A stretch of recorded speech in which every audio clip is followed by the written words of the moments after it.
ভাঙনটা কিছুটা হয়েছে, ভাঙনের ফারাক্কা তারপর প্রতি বছর হয়, এই বছরও হয়েছে।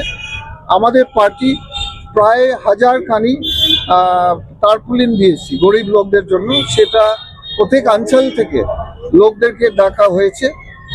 অধীর বাবু ছিল, আমাদের ব্লক প্রেসিডেন্ট ছিল, প্রায় 1000 খানি টার্পুলিন ত্রাণ আমাদের পার্টি দিয়েছে। আমরা সরকার নেই, আমাদের হাতে 20,000 বা লক্ষ লক্ষ টার্পুলিন আমাদের হাতে থাকে না, তবু আমরা যতটুকু পেরেছি আমরা দিয়েছি গরিব লোকদের জন্য।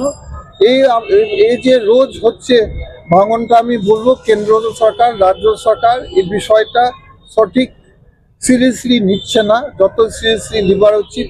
আমি 5 বার এই বিষয়ে পার্লামেন্টে কথা বলেছি, স্পিচ বলেছি, দাবি রেখেছি, কিন্তু রাজ্য সরকার কেন্দ্র সরকার সঠিক কাজ করছে না। আমি এটাও বলেছি পার্লামেন্টে যে আপনারা সঠিক টাকাও দিচ্ছেন না, সঠিক কাজও করছে না।